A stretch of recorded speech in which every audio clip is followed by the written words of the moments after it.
Hey everybody, welcome to Built Local, the podcast highlighting Middle Georgia businesses, especially in Monroe County. Real excited. Today's the first episode. I've got Chad Pritchett from Pritchett Electrical here, a good friend of mine. Also been in our house about a million times, probably prevented some electrical fires along the way.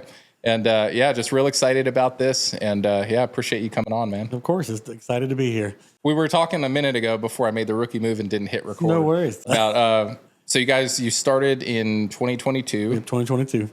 Yep. And the biggest factor from 2022, it really wasn't even the whole COVID thing. I was a retail manager for a long time and doing electrical alongside that. But, it was honestly my wife pushed me to do it. She's like, you've been doing this for so long and working for other people, why not do it for yourself? And, I was really nervous about clientele, but she's like, you need to do it. She's the big proponent. If anything's Pritchett Electric, it's her. She's the main one on the reason it happened, and that's where you jumped off. Yeah. So you said you were doing electric like on the side at that point. Yeah. So what I was doing was electrical for, more helping people out kind of things and actually doing jobs for people and stuff like that. But I was more in the retail management area before jumping in. I was in the union electrical for a while, but when I started my own thing, it was just me. Yeah. So how has it been? Like when you started, how was that first year? Is that scary? Man, I'll tell you one thing. That first week was the one that scared me the most because I'm like, how am I going to get people? We talk about advertising and stuff like that, but we posted in the local paper, Monroe County Reporter. And then all of a sudden, that first week just blew up. And I'm like, okay, this is happening. What the crazy part of it too, I worked out of a Kia Sorento, a ladder in it and in the tool bag. So I'm like, how's this going to proceed with people? Right. But honestly, I feel like customers took it as this is a down to earth kind of guy, and when we did that part, it took off because word of mouth just started happening. And, and when that happened, I was worried. It's like, okay, maybe you'll get the friends here and there to tell you about it and stuff like that. But the advertising made a huge difference, but that first year just took off. I mean, there was maybe 1 week around spring break time where it was, was off. But other than that, it skyrocketed. That's awesome. How is it? I mean, it must have been scary going from employee your whole life to now all the bills and everything still got to get paid. Yep. So how did you feel about that part of it? I think that was the most nervous part about starting the company because, being the breadwinner pretty much kind of thing. But when you're like, okay, I got a steady paycheck going, and that steady paycheck is something that makes you're comfortable, kind of get complacent kind of thing. You're like, so how do I make this profitable, but still be a person that passes the savings on to the customer, and nerve wracking. You go home at night and you're worried about what's going to happen there, but it literally got, the Lord blessed it and we did it and made it happen. That's awesome. Did you ever think of quitting in that first year? Nope. Never? I didn't, the people that know me, I'm kind of that type of person that if I'm going to be if I'm going to be in something, I'm going to be in the long term. I'm going to try to see it through and push through because I got people that depend on me, and plus, Pritchett Electrical, it's my name, and I take pride in that because, my dad, when I was younger, he was hardworking, and he was he was a record driver, but he was making sure we were taken care of, even if it was long hours. And I think that's where I got my drive from, was from him, honestly. But yeah, I didn't ever think about quitting. I thought about more of something falling apart and it just going away, but quitting never was on the thought. Yeah. I feel like that's kind of rare these days. I think it's pretty common to start a business and then do it for a month or two and then just kind of oh, I didn't get any customers or, Yep. So I guess what advice would you have for someone whether it's electrical or it could be any other trade, if they wanted to start off, what advice do you have for them? The honest advice I think I would really say on that one is believe in yourself. You have that skill, whatever it is. Believe that you know what you're doing, because you do. People will make you doubt yourself. Honestly, you will doubt yourself with your own mind. But really, I think the drive would come from you putting that effort in and putting that drive in. You won't be scared of it because you'll see the results. You know, you'll have customers that will, you know, blow you away. And then you'll have customers that, you know, could be a little rough around the edges, but that's how you grow. You learn what to do and you learn from mistakes and all that stuff. But honestly, stick to it. Use your passion. You're in that trade or whatever you have for a reason. Take that passion and run with it. I mean, use your confidence. I mean, confidence is key. If you know what you're doing, and I'm a people person, so I talk a lot, you know, but honestly, it's all about how you present yourself. You know, you bring your quality of product, but you also bring your quality of personality and how you speak to people and how you are.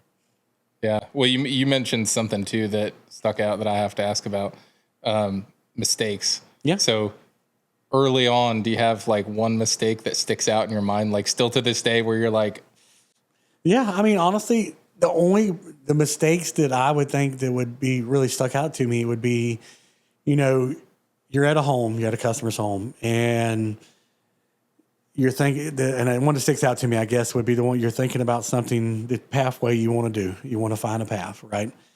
And, you know, now I know in the things that take a little bit more time thinking about it, because when you cut a hole, that hole's there. And I'm an electrician, not a drywaller. I was going to say, I've been through this. Yep, exactly. Electricians and plumbers and HVAC people do not repair drywall. They do not. And, you know, honestly, that was the mistake. And I'm like, how can I learn from this to really understand keys of going through these walls? You know, because a lot of electrical I did before was a lot of commercial, but I did a good chunk of residential. But when you're doing commercial, you've got open plans. You're there. There's nothing with that. But when you never know what's behind that wall. Yeah. And that mistake was, am I cutting this wall? How am I going to repair this? But when I could have went an easier route. And, you know, as you grow, that's how I found out the better route to doing it. And to be fair, I think I also have to, because you brought up that example, I have to highlight the fact that, you know, so people watching don't know this, but they will in a second. So we were running cable. Yep. We were trying to run internet cable throughout the house, Ethernet cable for anybody being technical about it. Right. And I hired a company, had them come out. They specialized in doing this work and spent a lot of money with them. They cut up our house, and they came back, and their plan, which I'm sure you remember, but their plan was, so I needed a cable to go from the attic down to our crawl space, right? So from crawl space, first floor, second floor, attic. And their eventual plan was they were like going to get cable that was rated for outdoors and staple it to the side of the house all the way up. And I was like, as much as I wanted it to work, right? I was like, guys, my wife will kill me if we staple a cable up. And so anyway, so then we brought Chad, and it was, I still remember it so well. You came out, and within 5 minutes, you had one idea. Yep. We scratched that. Yep. And then maybe another 10 minutes later, you were like, okay, I think I know where we're going. And it was exactly what we wanted from the beginning. And I think this, like you said, it's that learning from that mistake. And it's funny how that experience happened here too.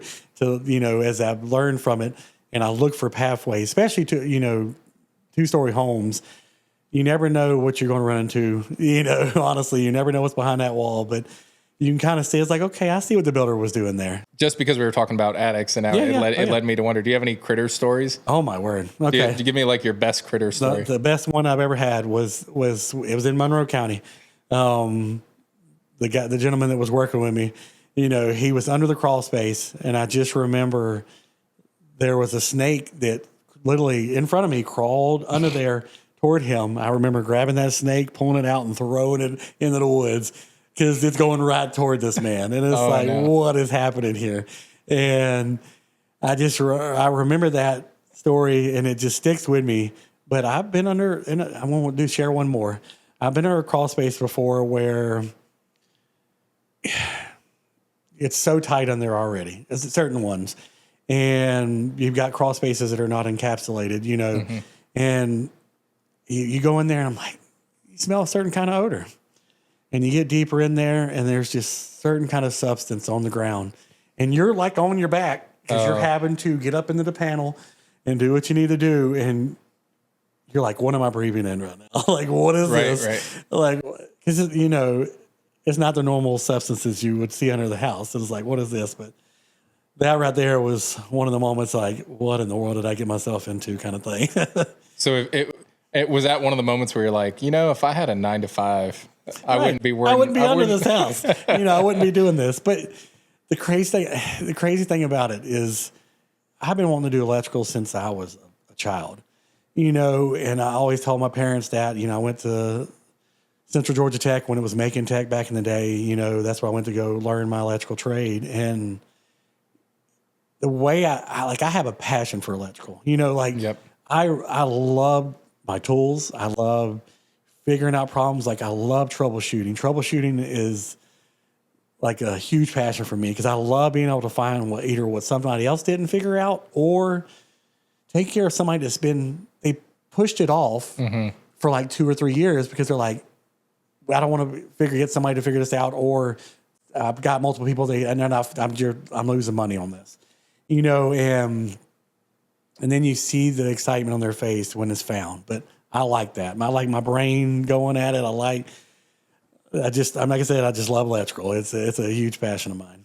And I think people also take for granted electricity sometimes. Oh, right? yeah. It's like, it's just there. You just don't even think about it until it stops working. Yeah, and then, exactly. You know? They're like, oh, it's just a easy, it's a necessity. But most people don't like working with electrical. They don't like getting their, which is good because it's a dangerous profession. So so it makes sense. When you first started the company, it could be at what point did you feel like things were clicking and you had a business and not a job? So honestly, when I really felt like it started kicking was when I, you know, got a truck and I got somebody working with me. You know, I was like, okay, now here's somebody that's, you know, by my side. I've got to worry about, you know, worry about them, you know, meaning now I'm the boss, not just myself, of somebody else, you know. And then I knew it started clicking when I had the repeat customers. And they always called me, like it was no matter what. And then I have customers that call me and say, you know, so-and-so recommended you. And that right there is when I knew it really started clicking. And honestly, when I felt like it started clicking too, was when I didn't have to advertise anymore. You know, when I didn't advertise anymore and I'm still booked out 2 to 3 weeks and staying busy, that's when I knew, all right, we got something here. You know, this is, we got a product that I really always wanted, and didn't know if it was going to happen, and now here we are. When you're long gone past and Pritchett Electric is still there, what do you want it to be known for? Honestly, I know that's a big question. Yeah, I mean, you know what's crazy? I want it to be known for the person that always did the right thing.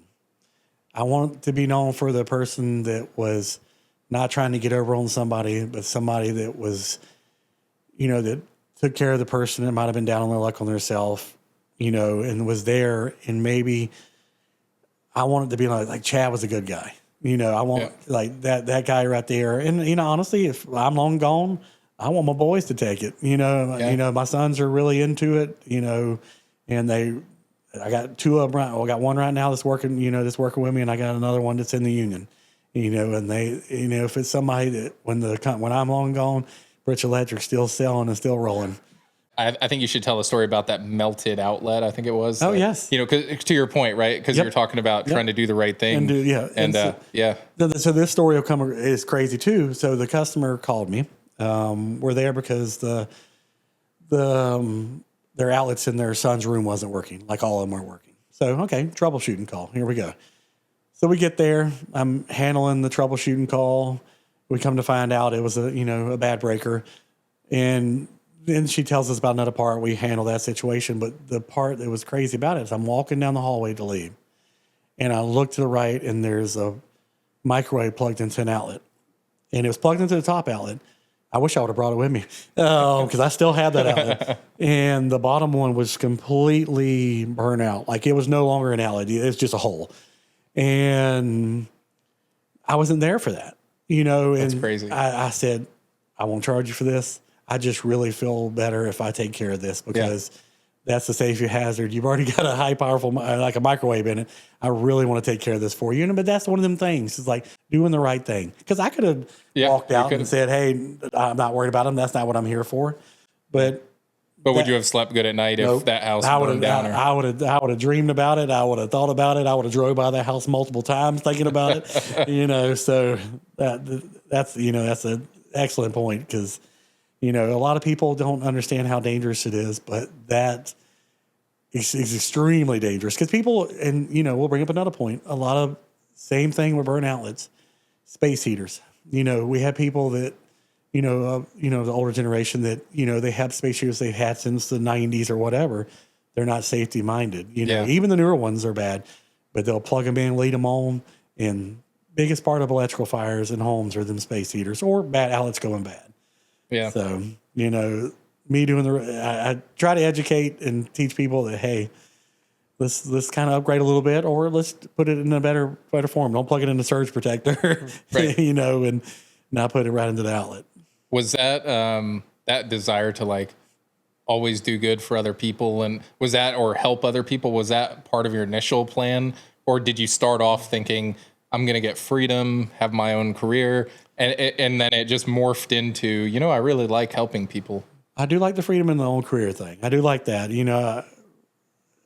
Ever since I was, I maybe was 17, be helping others in retail management, or helping in a retail environment, it was helping. It was always customer service minded, that service mindset. But honestly, yeah, I mean, because I worked, and, I won't even name names. I've worked for people before, that they're about the dollar, where did they really care about the customer? And I'm like, if I'm going to start this business, I'm going to do it for the right thing, because I feel like if I do it for the right thing, it grows. Yeah, it'll all work out. It'll all work out, because if I'm doing something shady, or if I'm acting shady or going for the wrong thing, it's going to come back on me. It's going to find a way to turn back around and come back on me. But yeah, honestly, that was a big proponent of it, is I want to help people. And if as you protest to it, there's not many residential electricians. Right. It's more commercial. Somebody wants to get on a job and they want to be tied down on it. They want to, they don't really want to get into a home that they don't know what's going on, kind of thing. So I also want to be that too, because I get so many calls. They're like, you're the first person that's answered, and you're the first person that can get me on a schedule, and that gives people understanding too, because a lot of people, there is people that want you to be there right then, but they also understand that you're booked up. Right. But they're like, if you get me on a calendar, say what you're going to do, it makes a difference. I think, taking care of customers is a big thing too, especially for electricians, because I was thinking about this the other day. If you're a roofer, it's like, how many times you ever replace your roof? Correct. I've replaced, at our old house, I replaced a roof one time because I had to. It was in Florida. Of course. And thanks, Florida. Right. And, so it's like the chance of me calling back the same roofing company, in Florida, 10 to 15 years later for a new roof is basically zero. Right. Are they going to still be there? Right. That's the key. Yeah. Right. That's true. Yeah. So, but I think for an electrician, it seems like it's more about like the lifetime value of the customer, right? So you have to take care of them so they keep calling you back. Correct. They have to know that you're that person that'll be there and will do the right thing, and you're right. Because if they'll know if you did the right thing, and they won't call you back. So, that makes perfect sense. What do you think's harder, being a great electrician or running a great electrical company? I mean, but there's that confidence thing again. When you do to be a great electrician, honestly, I think you have to grow. Always go, study, go take classes when the codes update. That can be done. But running a great business is a hard thing to do. Yeah. Because you get to that point where you almost get burned out sometimes, because you're answering calls, you're doing this, but you also want to make sure your image is correct. Right. And I really think truly that's the tougher part of it, is running a great business.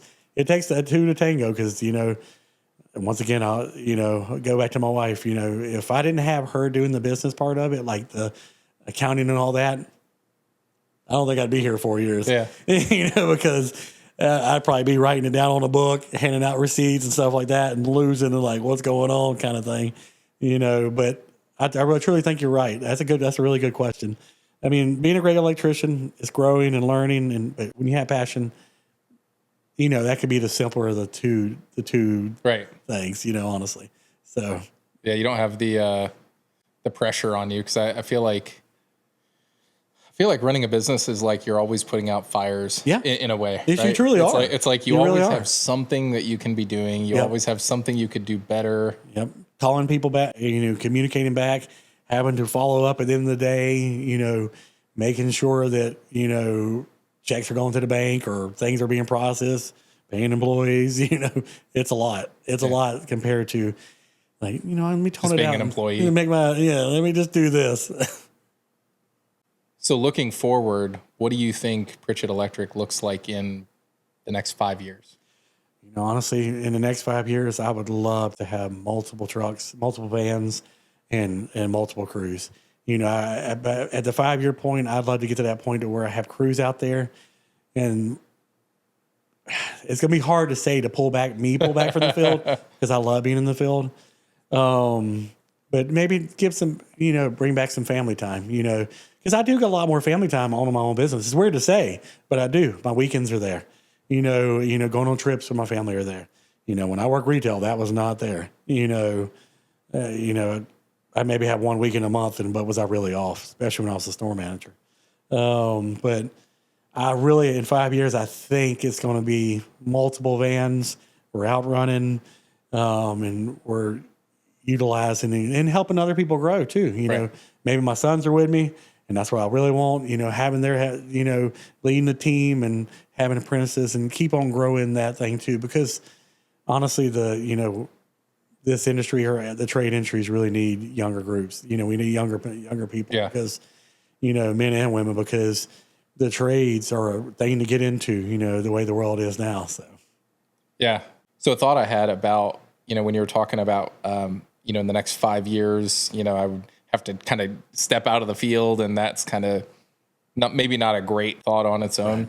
What I've noticed just in the work I've done is like, once you get to that point, it almost becomes more about being a teacher, right, and like the evangelist for your business at that point. Because now you're just the guy telling everybody Pritchett Electric is awesome. You need to come. Right. Exactly. But I think there is something cool about like, when I started early on in my career, there was a lot of certifications and learning, and I had so much fun. Mm-hmm. Every time I learned something new, I was like, oh, that's crazy. I didn't know it. And there was something, it wasn't electrical, but there was something similar to how it's like I would understand a concept that would now help me troubleshoot, right? Right, exactly. So, but I feel like when you see other people that you help teach do something and it clicks, that alone, there's a certain satisfaction, And I love that you brought that up, because, my son, Andrew, he 17, and he came with me last year. You met him out. He came to the house in the summertime, and, within a year, he has grown so much when it comes to wanting to learn and wanting to be part of it. He'll beg me. He's like, Dad, let me do that hands-on. Let me take over that. He's like, and then in seeing him do it and seeing him invested in it is that's what it's all about. In teaching people, I love to train and teach, but sometimes it's hard to do in the field. Yeah. But doing that part right there is a big passion, because I want them to succeed, and I love seeing him want to learn it. Because it's going to be something that he'll live on and do it for a long time. Yeah, I mean, hopefully. Yeah, right. Exactly. That's the plan. That's the plan for it. But yeah, you never know. Yeah, he doesn't have a choice. He's right. Exactly. He's in on it now. There's no choice. He's going to have to do it. He's watching now. He's like, oh no. He was like, oh, that's why I had to name drop him. Yeah. No. That's awesome. When you were talking about expanding, in the next 5 years, we'll say multiple trucks. Does that look like, if you had to guess, I know 5 years is a long time. Yeah. Would it be Monroe County? Would you expand? Do you see it expanding out of Monroe County? Well, honestly, we do a lot out of Monroe County too. The Bibb County area, Middle Georgia area, and we actually go north of Atlanta too. But yes, expanding that way. If if we're in Monroe County, but we also have a base this way, you know, we set certain groups to certain areas on certain days, you know, and I feel like expanding definitely is getting out of that middle Georgia kind of Atlanta area. And, you know, do we even go further? You know, do we grow to where it's even in South Georgia? I mean, honestly, I think it could be a thing at one point, you know, because I love the beach. I love Jekyll Island. So, I mean, yeah, that's right. Maybe down that area. Go down there for work. Exactly. Like I'm working. So what is the point where you realized, do you think, where it's like, okay, now it's time, we need that other truck? Do you have like, are you just basing it on feel of like how busy you are, or is there? And I feel like it's closer than it is further away, you know, because it's busy, and then there's customers that are lost because of not that second truck, because there's customers that do want you that exact time. So I really feel like it's coming because you can feel the pressure. Yeah, you know, the demand is there. So it's a good problem to have. Yeah, exactly. It is a great problem to have, you know, because you don't want to get to that point to where it's you're like, oh no. I think some especially local business owners sometimes force growth. Oh yeah. Where it's like you get ambitious and you're like, I need that other truck so I can be a big business. Right. And, you know, and that's a mistake, because then you don't have the revenue to support. Right. It's truly a mistake too, because when you start getting to that second thing, you start failing the customer. Because see, I want to be at that point where if I do expand, I want to make sure their needs are satisfied. But I want to know I'm at that point. I want to know that I won't slip up because I don't have that, you know, either we're not the trained up people or have that willpower. That's the key. You want it to make sure that demand's met, because you're right. You know, you get too big for your britches, you know, kind of thing, and you overwhelm yourself, and then your image and your quality goes down because you're just trying to push it out. So yeah, honestly, I think that's where that comes from. Yeah, I'm kind of curious based on, because your story is like, in my opinion, it's like the perfect story of someone breaking out of their 9-to-5. Yeah, and I guess we kind of talked about, you know, the importance of confidence and, you know, knowing, you know, just not looking back, essentially. Right, correct. You know, my favorite phrase is like burning the ships, right? Exactly. Like there's no going back. Right. Like, we don't have a boat, so we're here, you know. But what advice would you have for somebody that's in their 9-to-5 currently, and they're kind of thinking, you know, they know that the future is owning a business, but they're kind of still in that phase of doubt, and, you know, what could they do to get past that, do you think? You know, that fear, you know, is a true thing, you know, and it comes from, because you're the unknown, you know, not the unknown, but if you have somebody that's got your back, take that jump, you know, take that leap, because it's easier said than done, you know, because you're complacent with what you have and it's comfortable and it's security and stuff like that. But you'd be amazed even if you're older, if you're younger, you know, take that step, you know, because if you don't take that step, you look back and like, I'm stuck in this thing. It's too late. Is it too late? You know, and regret is a tough medicine. It is. And I looked back to what if I didn't make this jump? Where would I be currently? Right. Well, you know, would I be happy with it? Probably not, you know, because I'd be burnt out, because as we get older, you know, I'm like, man, this is tiring, you know, but there's days, you know, when I go home from this, I'm tired, but it's not like mentally tired. It's not bad tired. It's like, oh yeah, work, labor, there it is. I'm tired. But honestly, it's, you know, to that person out there just looking really to grow their business or thinking about a business, you know, you're in your prime, you're the prime age to do it, because you have social media that can explode. You have even local papers, and we're still around with that. Right, I mean, right. You know, that's a media thing too, but you can continue to succeed, get past that fear. It's great advice. I was talking to a friend yesterday about regret. Yeah. And we were talking about it, and I was like, you know, the benefit of just doing it is that you never have to worry what if, even if it fails. Right, exactly. Even if you quit, even if whatever the case is, like, what is it? You just, like, the monkey's off your back. Correct. You'll never have to go, well, what if I had started the business? What if I tried? Right? Exactly. I started a cleaning company in Florida, and it was the most miserable thing I've ever done. All it did was teach me I don't belong in the cleaning industry. Yeah, I don't want to do that. And I thought I had it all figured out. It was like I have all the processes. You know, I had all the technology and the software and the social media and everything. And you know, it was all primed to grow really well. Right. But I just hated it. Exactly. I mean, it's just like, and I would have never figured that out, you know? And then because actually prior to that, I would tell people I would do any business. I just love business. And then after doing that, I was like, okay, I'll do almost any business. Exactly. You know? But that makes sense though, because you took that, you're like, I'm going to take a chance. And you like that business aspect because it's something you can control, you know, and, you know, it controls not everything on that because it will fall apart.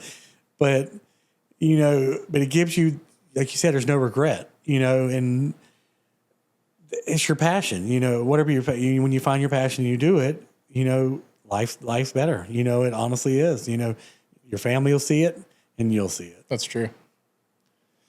So what advice do you have for Chad 10 years ago? Oh, man. 10 years ago, just you had this thought in your head.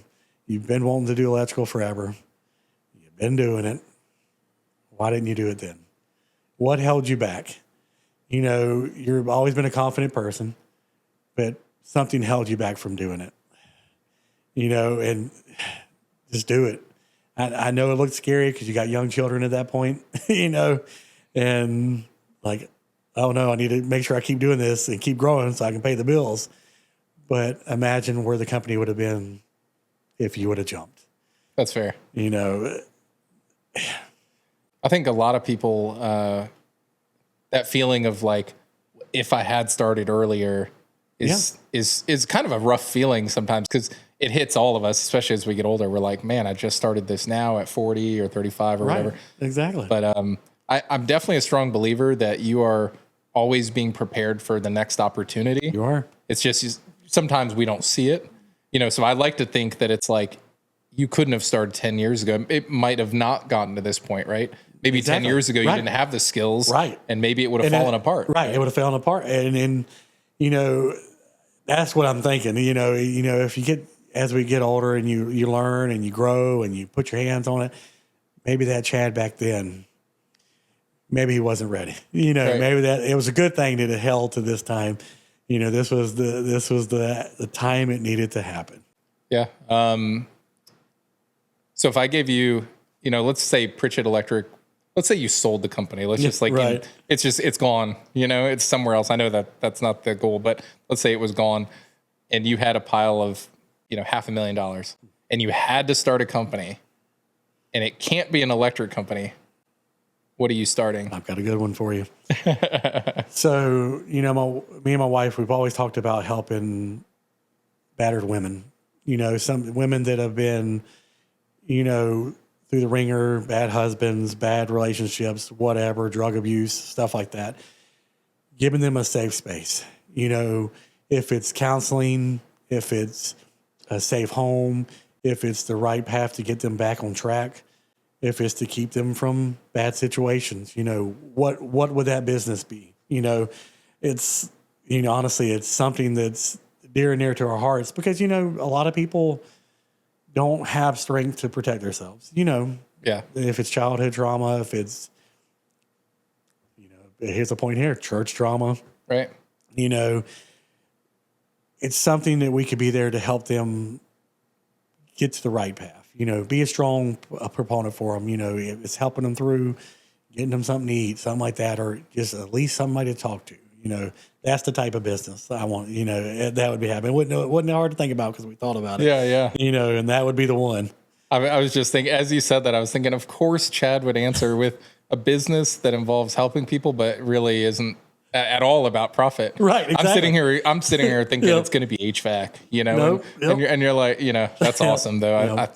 I think that's cool too, because that kind of highlights, you know, it just, you're authentically about helping other people and your wife too. Right. So that's cool. I mean, and then that's what I want to be. I want, you know, that's what the whole business is about. I mean, I love electrical. I love making things light up. I love things just the electrical and the tech industry grows, and it's amazing to see what's come out from that. But the true point of it is, I want to be that person that's, people get run over a lot, but I want to be that person they can trust, and it's weird to say, money's money, but, to me, that's when, if I'm on my deathbed, that I do the right thing. And that, to me, helping others is doing the right thing. So I wanted to focus more on the customer acquisition. Yeah. What are you doing there? I know we've talked about it in the past, but yeah. in general, what do you do to get customers? If you had to, I know word of mouth is big. Yeah, referrals, it's there, but word of mouth cannot be the do all, because we know we all have these, right? It's that or a computer, and you're constantly scrolling on an app, stuff like that. But honestly, what I'm doing currently is, it's Google, but I don't pay for Google. Yeah. So Google reviews, and getting found on Google. 5-star reviews, that's the thing. And honestly, you want to be an authentic business, you can truly see businesses out there that have a lot of reviews and they have 5 stars, but you can pay to stay 5 stars. To be an authentic business, you've got to have them ones that tell the truth. To tell the times when you fail. You fail or you didn't meet their expectations. But honestly, when you're talking about growth, it's really just Google right now. It's not really. I don't advertise much because it's it could be overwhelming at that moment. But I honestly still want to grow. I want to. If you look at this is crazy to say, my Facebook page probably hasn't been posted on since 2020. I did look at 2023. And it was there. It's good interactions, but it's 2023. Right. And here we are, 2026. I want to get that up and running again. And I honestly want to have a footprint of Instagram or, places like that. Cause that's where we are, and my son, we'll go back to Andrew, he's got meta glasses, and I'll see him. He'll bring him on the job site, say, hey, can I record this? And he's already doing little things. He's kind of helping dad out when it comes to that point. So I think the video thing, social media and all that is so important because, and I didn't always feel that way. Yeah. But especially when we had our cleaning business, I didn't really do a whole lot of that stuff. I focused on just deliver a good service. And, right. Yeah. It'll work out. Right. Right. And, but what I got to thinking about one day, this is a long time ago, but I was like, what do I do every morning? Right. What is everybody I know before they even leave bed? A lot of times they're like scrolling, Yeah. And I'm on my phone far less than most people. Yeah. And I'm still occasionally scrolling, right? Still there scrolling. So I think that's it's just unavoidable, but I do think there's a big opportunity there because if you go somewhere like Tampa, where we used to live, all the local businesses have amazing video and they're doing all this crazy stuff. There's media agencies and everything. Right. I'm sure. We don't really have that in Monroe County, right? By no means. Yeah. So, there's an opportunity. I think I looked at a business. I recently did a video, like a little reel about, I just randomly one day got curious. So I looked up 10 HVAC companies in Monroe County. Sorry if you're watching. And, I looked at their reviews. I looked at, their kind of footprint on social media and I started looking for patterns, and one of them had I don't want to out them, but they had a lot of reviews. Right. And they were great reviews. Right. Of course. And I looked at their social media and none of them had one video. None of them had a lot of photos of even their own teams doing the work or anything. Right. It was, they'd do Happy Friday or something. Right. Yeah. Some kind of little thing there. Yeah. Yeah. So I kind of felt as I was looking through that, I was shocked. I mean, I think I said in the reel, I was like, if you know anything about HVAC, go file an LLC, buy some tools, do some videos because you're going to kill everybody locally, because everybody else is scrolling and there's no competition. Anyway, to your point, I think that's. And think about that too. We're at the days that the old days of where if you wanted to have your business grow, you were either putting it in the paper, paying for a billboard, or in a magazine somewhere. But the younger kids, these younger couples that are growing up now too, they're not big. I mean, they'll have your newspaper, but you're not really picking up a magazine. You're not really driving and looking at a billboard, you're going to see it, but are you going to remember it? Right. But you can go back and save a reel. You can go back and like, yeah, that's the guy. I think he's funny every once in a while. That guy's kind of silly. He does good quality work. I like what he does. He helped that lady, or he helped, whatever. That's how I honestly feel some businesses will fall because they don't adapt to the times. The people that are so used to the paper and stuff like that, we're losing them, and right. Did that pass down to the younger generation? No, we're a social media. It's a internet type world these days. Yeah. I mean, when's the last time you bought a newspaper? Maybe a year and a half ago. I bought one in the last 10 years, probably. Yeah. So think about that, and I mean, that shows you even us, I'm 44. And, I started this business later in my life because, being nervous, and I was worried about that clientele piece, but the advertising maybe would have blown away even more, social media footprint, but you gotta stay on top of it. We I've seen your video and I love it because you're like, you put a video out there, but you wait and we'll put it out weeks later. Right. It's not doing anything for you because your favorite YouTubers, your favorite podcast people, content's your big thing. You want to see them putting stuff out. You really do. You want to see them because you're like, I like watching this, but you forget about them if they're delayed. Out of sight, out of mind. Yeah, out of sight, out of mind. So, honestly, that I love what you're doing because it gives good growth and teaching people how to really truly do the whole social media thing. Yeah. I mean, I think it's. I think the big thing that my perspective is that I think businesses should do more of the video and all that because you want to be known before they need you. Right. Correct. I'm totally making this up, totally unplanned. Have you seen the reels of the guys, the landscapers?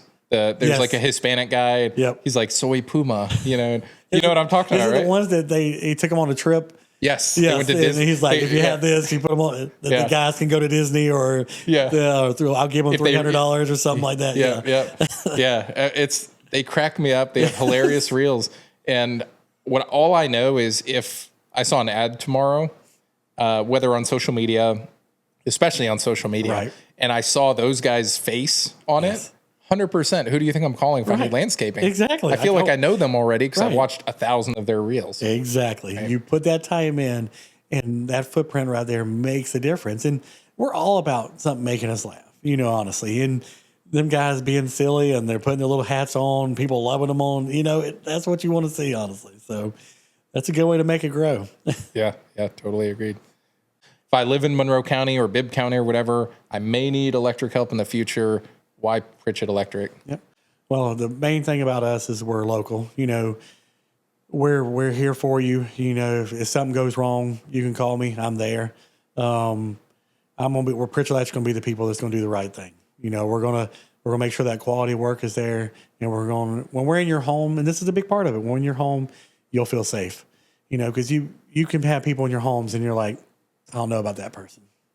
And Pritchett Electric, we are the people that take quality and pride in what we do, and we're there for you. Honestly, I'm a people person. I love taking care of customers and taking care of people and meeting new people. When I come to your door, you'll think you've known me. You're like, do I know this guy? And that's who I am. I know. I mean, case in point, my oldest daughter, Carly, gets mad anytime you come over. For whether it's for for the podcast or to actually do work, right? She gets mad. She'll be like, "I didn't get to say hi to Chad." I have to hear it from her. Exactly. So I think that speaks volumes. I love that. It does. It speaks volumes. And if my wife was here right now, she'd tell you.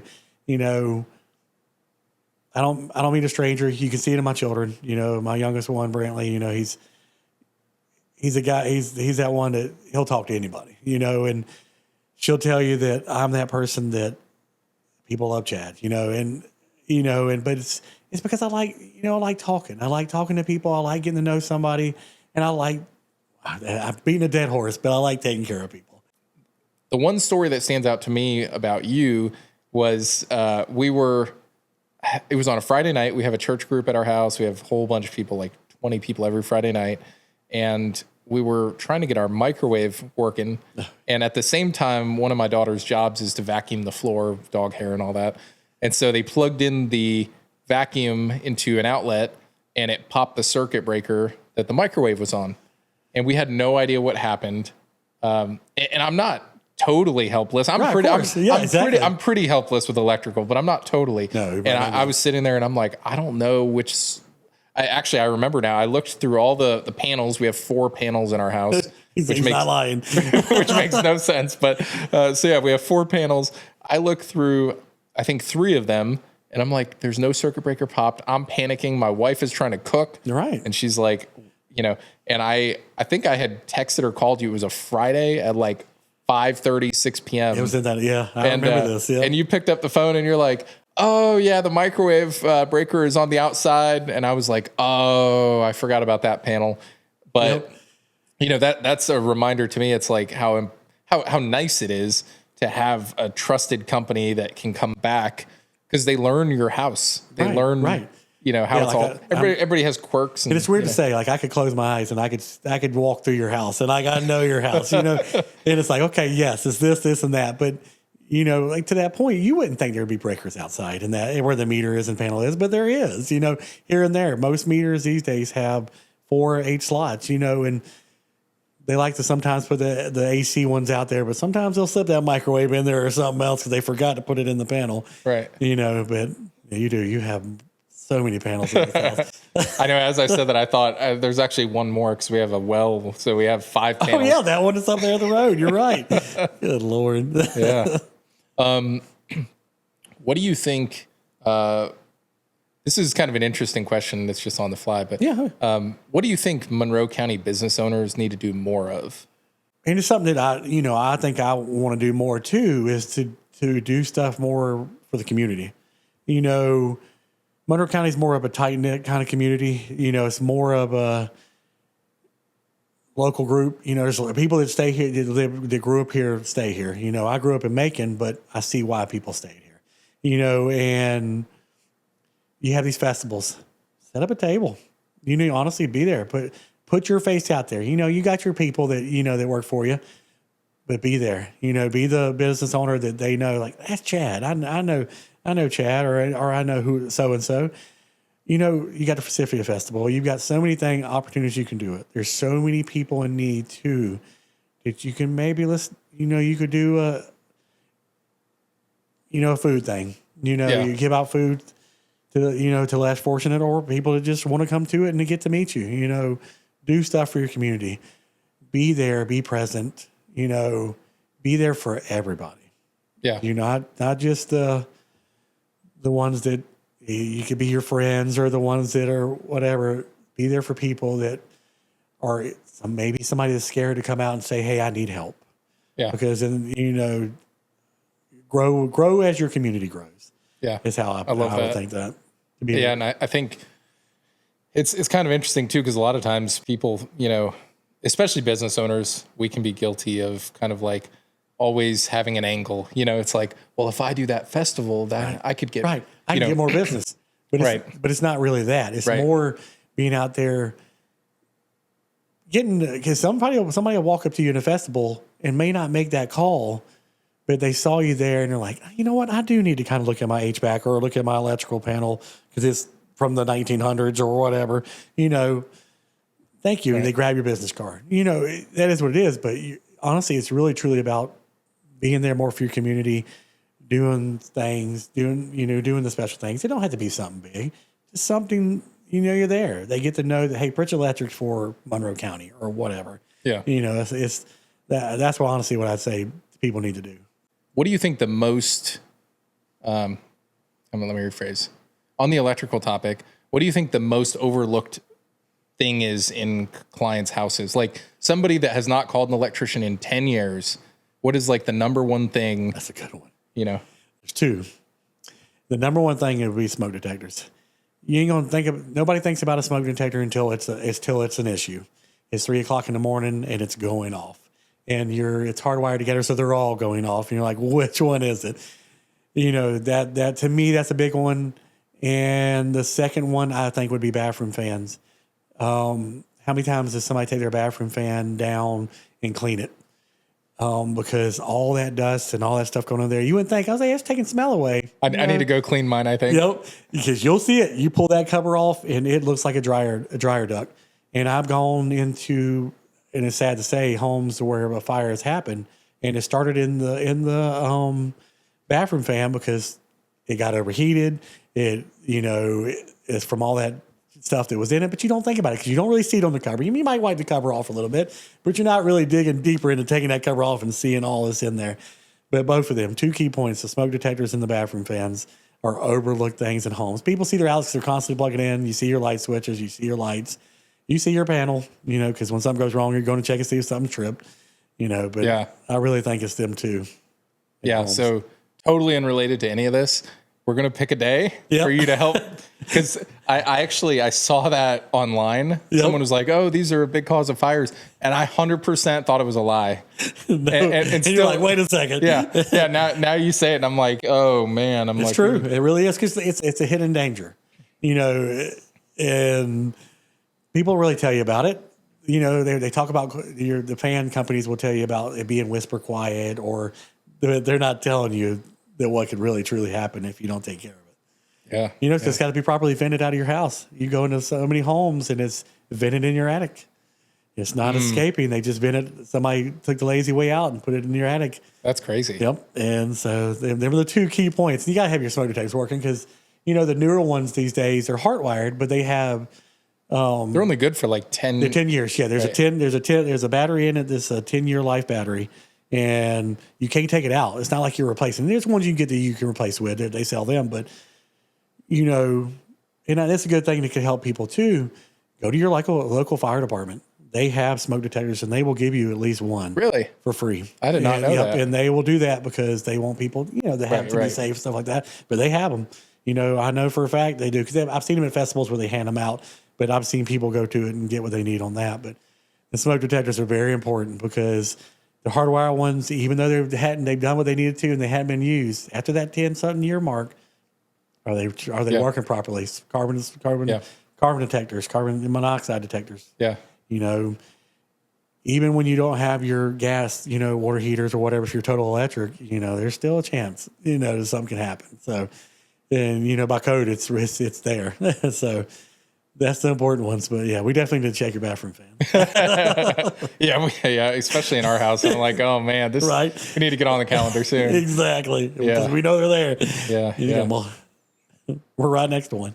Yeah, I know. I'm with my luck too. I guarantee it's a mess. But yeah, that's awesome. Yeah, that's actually really good to know. Yep. The smoke detector thing hit me because not only after 10 years you can't trust it, but I started having the alarms like right at the 10-year mark. They all started failing. Yeah. And it's the most annoying thing in the world to replace one at a time. Yep. And our old house, we had like maybe 8 in the house. I don't know. I'm just guessing. And it was like one went bad, 2 weeks later, another went bad. Yep. And when we got here, I think like right away, I was like, let's just replace them all. Every one of them. Because, I had a customer yesterday, like literally yesterday, and she had it where it went off, and she's like, let's change them all. So she was she was smart about it, but like, you're right. I'm just going to change this one. Guess what? They were put in at the same time. They're probably going to go off at that same time. So, and something else I learned was it's 10 years from the date of manufacture, not the install. Not the install. Because, sometimes you take them down and you look under and you go, oh, it was installed, or it was made a year before it was installed. So if you've been in the house for 9 years, that alarm's. And a lot of them will tell you too, like you said, they'll tell you like, hey, I'm going bad. There's no fire. I just need help. They're like, I'm talking to you. But it's very important to me. That's to overlook things in homes, and and then this is something I say to people too. Check on your parents, check on your grandparents. That's a good point. Are we really going behind and seeing what they need, or is it too late? Do we need to call them and stuff like that? Is it too late? You got to check on your parents or your grandparents, because they don't think about it until it's either too late, or it's going off in the middle of the night and they're calling somebody and somebody's like, I'm coming out here and this is how much it's going to be. Especially, I think once they're less mobile, Correct. then they're not going to get on a ladder, and They're- you know, They don't need to be. They're Right. They're not going to get on the ladder. That's the great thing about the LED fixtures these days. You know, as we get older, it's hard to go on that ladder and change them light bulbs, and it's harder for people when higher it is. yeah, You know, you're up there changing a light bulb, more prone to have an accident. that's true. Anything else you want to throw out there? Anything else? It could be to customers. It could be for just in general business owners. You know, business owners. That's just the one I want to say. Be honest. Be truthful. You know, don't get nervous if you can't do it. Be honest with somebody, because if you don't, you know, it'll come back on you and it'll hurt you. You know, honestly. So that's the key point of that. When it comes to customers, you know, maybe it's time to look and look at these smoke detectors and you're upgrading some things in your home, because as technology grows, so does it. We may have energy efficient appliances now, but your old panel cannot handle the energy efficient appliances. It doesn't know that that's an energy efficient appliance. Your panel needs to be upgraded too, because you have more arc fault breakers, you have GFI protection, you have things that are used to tell you when something's wrong behind your walls, because you're not seeing what's going on behind the wall. Let's say the critter got in the wall and bit your wire. That arc fault breaker is going to trip it. You know, but we have smart panels. You know, there's smart panels out there that you can literally look on your phone and it'll tell you what energy consumption is going on. It'll tell you what that is, or you can also turn the breaker off, or you can, you know. So we upgraded these stoves that you can turn on when you're coming home. But did we upgrade the right thing? You know, That's true. So energy efficiency is a key point, because, you know, the electric bills will keep going up. Everything will keep going up. So let's catch it at that. Plus, I would imagine too with like electric vehicles. Oh yeah, That's probably that's a huge one. I assume Yes. you could have a panel needing to be replaced. Yep. Because you run out of space and you need to upgrade, because them car chargers take a lot of amps. You know, so you may think, oh yeah, I've got space in your panel, but you may be overworking that old panel, and that's a fire risk also. How long would it take if somebody called you and said, I just need you to check my panel out? Not long at all. I mean, we can come in there maybe an hour of my time, because I'm going to take a deep dive in it. I'm going to take your panel cover off. I'm going to make sure your breakers are testing properly. I'm going to make sure the lugs are the torque down like they need to be. I'm going to take the extra step. So it'll probably about an hour in that area. And one of the things I love, I don't even know if you remember this, but you looked at one of our panel. Well, you've been in them all. Yeah, every one of them. But one of them in particular, the circuit breaker kept popping or something like that, and you know, you said, yeah, I swapped it out. It was kind of like an older style, or more. I'll let you describe it. It was more of a breaker that obsolete, as they put it. Yeah. It's that, you know, and it was in its mind, it was thinking that something was wrong, but it was because either we're putting something in there that arcs, and that's what arc fault breaker does. But the newer arc fault breakers sense that, and they know what's a true current and what's not a current. So, and some of them they still haven't figured it out, you know, because they'll trip for the simplest of things. So that, and then, you know, you'd be amazed going in panels, and we've seen it in your house too, you know, where that electrician before was either in a hurry or something like that, and they put neutrals under the same lug. They put neutrals and grounds together.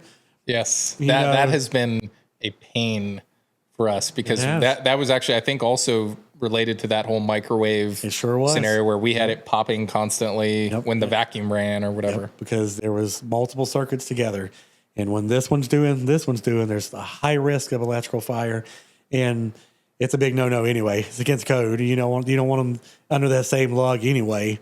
But how do you know that as a homeowner that's happening? That's my point. Yeah, right. I'm not going to know. You're not going to know until that panel cover comes off, and either it's too late, or you're selling a home and you're in that last minute crunch, and you got to get somebody out there to repair it now. So you know, getting them little inspections, getting the panel upgrades are very important, or just getting somebody out there to make sure your panel is safe for your home. You know, there's hidden dangers, but that's a big one. That's where it all starts. How often do you think you should have a panel checked by somebody that knows what they're doing?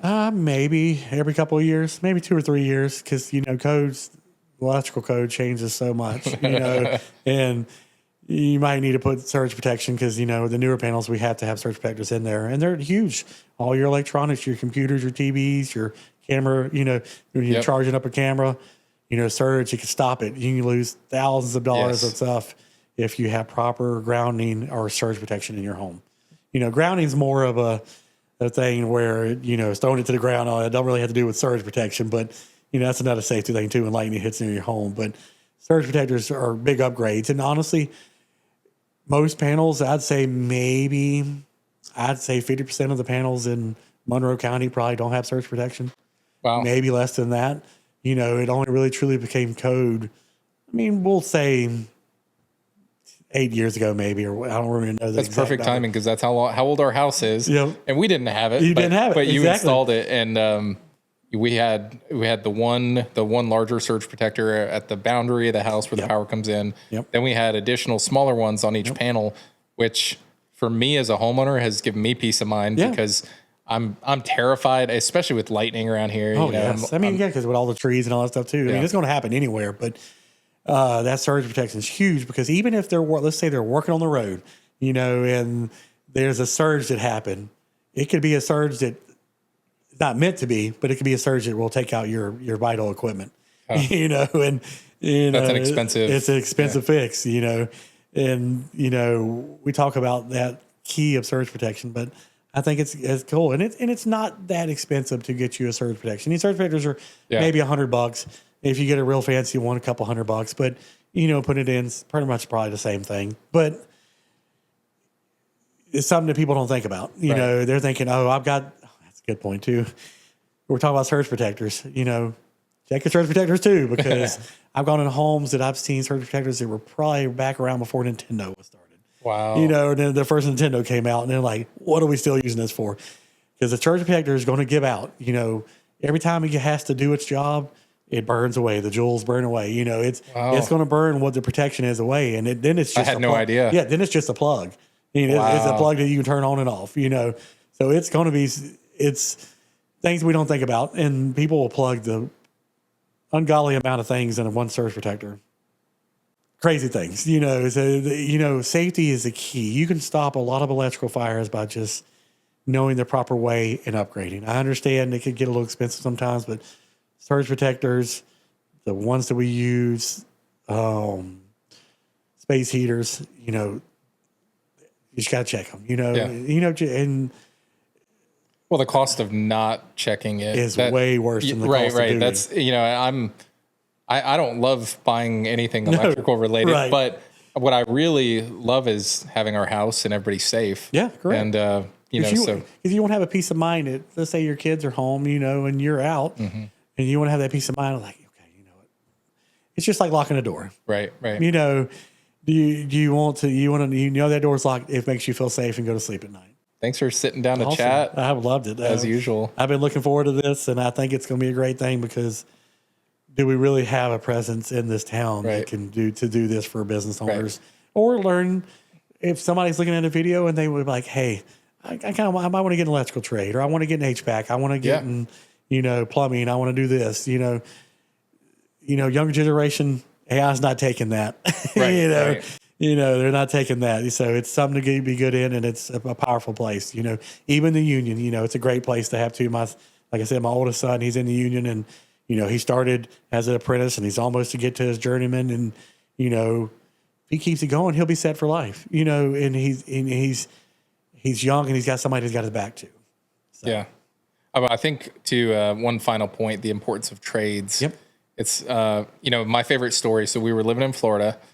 It was a Friday night. Apparently Friday nights are unlucky for me. That's we got to remember that. Yeah. So, it was a Friday night and our AC went out in Florida in the summer. And thankfully it was in the evening, but I think it went out at 7, 8 p.m. So we were thinking, okay, it's going to get warm tonight, but at least it's nighttime. Right. And we called the emergency line for an HVAC company. And, I think 2 hours later, someone knocks on the door, and I'm just praying I'm going to open the door and it's going to be like this old grizzly HVAC tech that, that he's seen everything. And I open it up and there's a kid there who looks maybe, I'm being generous, maybe 19 years old. Oh, good Lord. Yeah. And I'm not too ashamed to admit it, I just genuinely was like, oh no, this isn't getting fixed tonight. And we go back out there, and I was, me and him were chatting, and I like to let folks do their job. I want to put that out there. I like to stay away and just give them space to do their job. That definitely happens. Yeah, I don't want to hover over them or anything. But he had desired to go into IT, and I had worked in cybersecurity. He wanted to go in cybersecurity, so we started talking. While he was looking at the unit outside, we're just talking back and forth, and he's like, "Yeah, I'm just excited about cybersecurity and all this stuff." And he goes, "Yeah, all I know really is HVAC, so it's not really like that much." He basically was downplaying. Right, exactly. And I said to this kid, I go, "Just to be clear, cybersecurity is a great field, but first, nobody's taken the job of the HVAC guy." At 10 p.m. It's not happening. Not happening. Second of all, I was like, don't diminish what you know, because at the time I was in cybersecurity, I know a lot of things he doesn't know, but guess who doesn't have air conditioning? Correct. I can't fix my AC. Exactly. Right? So, I think that to me was a very eye-opening moment to where that's really where I started becoming a huge fan of the trades. Yeah. Because I'm like, that example right there, this poor kid had no idea what kind of talent he had. And it makes sense. And you're right. It's a young guy, and he gets the wrong information, and he's out of the trade, and then cybersecurity falls apart, and it's like, and now he's 27, and then it's like, I got to jump back into this. But if he stays into it, that's good. I like that. That's a good story. Yeah. Yeah. All right. Well, thanks again. Awesome. This is awesome. I'm looking forward to it. And we'll probably post it. Well, we got a lot of footage. Yeah. Oh, yeah. So I'll be going through it. And